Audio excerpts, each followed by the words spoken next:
Hey guys, it's another week of youth ministry coming up, and I'd like to kick off kind of today's thing with just a quote I heard this week, which is about Sunday school. And Monday night, one of the students that I was talking to said that 11th and 12th grade Sunday school was just really, really cool this week because there was more kids that were there than have been for a very, very long time. And he went on to list a couple of the kids were there. So hopefully that's true. Hopefully if you were there teaching, you find that that's true. And if that is the case, awesome. Way to go, guys.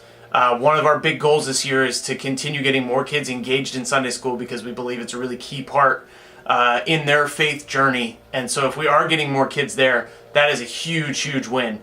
Another really awesome thing that I have been seeing is some of you Sunday school teachers are showing up on Monday nights, which I think is just incredible and awesome. Please continue to do that. I know that's not exactly what you signed up for, but it is a great way to build rapport with students and get them to know who you are. And maybe there have been some youth leaders popping into Sunday school. I haven't been there as much as I'd like to yet, but I will be, and hopefully that's the case.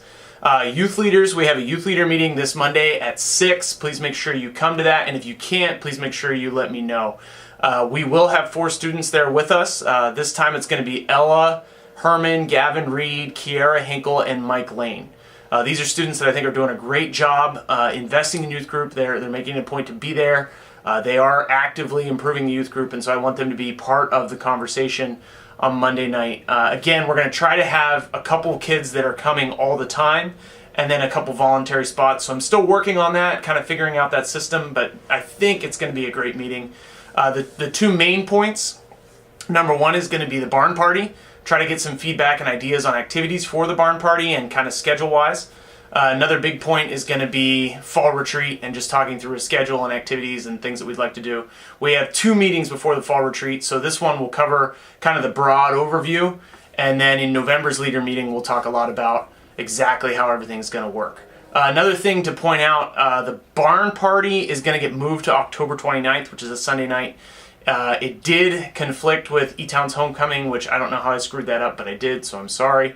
And it is in place of the worship night. Dwight kind of backed out of the worship night, wasn't able to make it work, and so George, Dwight, and I, basically Harvest, Crossroads, and EBIC, as we talked about it, we'd still like to do it, but we want to make sure we can do it well. So I think we're probably going to push that back into the spring, and because we're doing that, it frees up that Sunday night to have the barn party. So I think it's a win.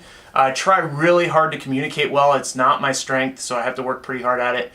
So I apologize that something that has already been advertised is not going to happen, and that is on me. I'm sorry for that.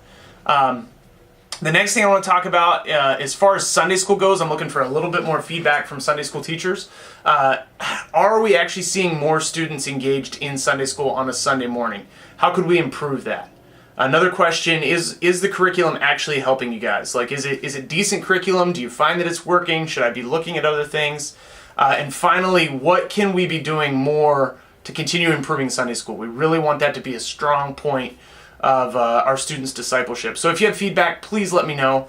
Another thing that I actually led the email with, I'm trying really hard to communicate well with everybody. So as a volunteer, and this, I promise this is a friendly reminder, but as a volunteer, you are expected to either watch these videos or read the emails. Make sure you're doing that. I know they can get boring. I know that it's not the most exciting thing to read a big long email, but as a volunteer, you are expected to know what's going on in the program as far as scheduling and dates and questions that I have. I know last week I asked a couple questions and I got very, very little feedback. So please do what you can to read through the emails or watch these videos so you know what's going on and you give me the feedback that I'm looking for. If email's not really your thing, maybe we could do lunch sometime, maybe we could just sit and talk sometime, whatever it needs to be, that we can communicate well and just keep in touch with what's going on in the program. I'm really happy with where we're at as far as youth group and Sunday school right now. I think both are in really positive places, and it's all really because of what you guys are doing. So thank you very, very much for the time that you're investing, and I'm looking forward to another great week of youth ministry. Thanks.